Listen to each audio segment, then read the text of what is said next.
आप देखिए, इस महीने की शुरुआत में ही ग्लोबल फिनटेक फेस्ट का आयोजन हुआ। इसके बाद फर्स्ट सोलर इंटरनेशनल फेस्टिवल में दुनिया भर से लोग शामिल हुए। फिर ग्लोबल सेमीकंडक्टर समिट में दुनिया के कोने कोने से लोग भारत आए। इसी दौरान भारत ने सिविल एविएशन पर एशिया पैसिफिक मिनिस्ट्रियल कॉन्फ्रेंस के आयोजन का दायित्व निभाया। और अब आज यहां हम ग्रीन एनर्जी के फ्यूचर पर चर्चा के लिए जुटे हैं। फ्रेंड्स, मेरे लिए ये बहुत सुखद संयोग है कि गुजरात की जिस धरती पर श्वेत क्रांति, मिल्क रिवॉल्यूशन का उदय हुआ, जिस धरती पर मधु क्रांति, स्वीट रिवॉल्यूशन, शहद का काम, उसका उदय हुआ, जिस धरती पर सूर्य क्रांति, सोलर रिवॉल्यूशन का उदय हुआ, वहां ये भव्य आयोजन हो रहा है। गुजरात भारत का वो राज्य है जिसने भारत में सबसे पहले अपनी सोलर पावर पॉलिसी बनाई थी। पहले गुजरात में पॉलिसी बनी, इसके बाद हम नेशनल लेवल पर आगे बढ़े। दुनिया में, जैसा अभी भूपेंद्र भाई ने बताया, क्लाइमेट के लिए अलग से मिनिस्ट्री बनाने वालों में भी गुजरात बहुत आगे था। जिस समय भारत में सोलर पावर की बहुत चर्चा भी नहीं थी, गुजरात में सैकड़ों मेगावाट के सोलर प्लांट लग रहे थे। साथियों, आपने भी देखा होगा, ये जो वेन्यू है, इसका नाम महात्मा गांधी के नाम पर है, महात्मा मंदिर।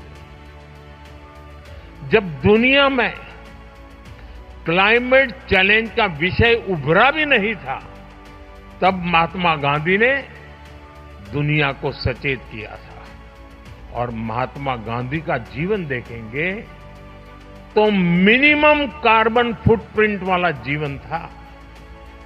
वो प्रकृति के प्रेम को जीते थे और उन्होंने कहा था, धरती के पास हमारी नीड को पूरा करने के लिए पर्याप्त रिसोर्सेज है, लेकिन ग्रीड को पूरा नहीं किया जा सकता।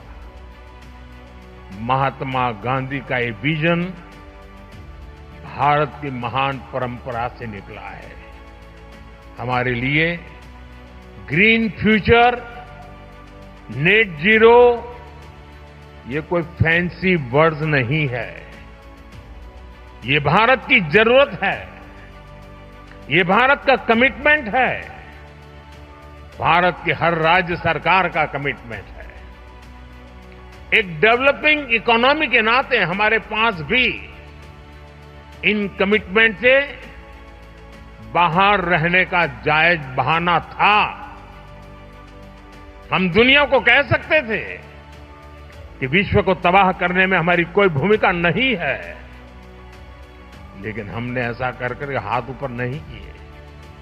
हम मानव जात के उज्जवल भविष्य की चिंता करने वाले लोग थे और इसलिए हमने दुनिया को राह दिखे उस प्रकार से जिम्मेवारी के साथ अनगिनत कदम उठाए। आज का भारत सिर्फ आज का नहीं, बल्कि आने वाले 1000 साल का बेस तैयार कर रहा है। हमारा मकसद सिर्फ टॉप पर पहुंचना ही नहीं है, हमारी तैयारी टॉप पर सस्टेन करने की है। भारत इस बात को भली भांति जानता है। हमारी एनर्जी नीड्स क्या है, भारत जानता है।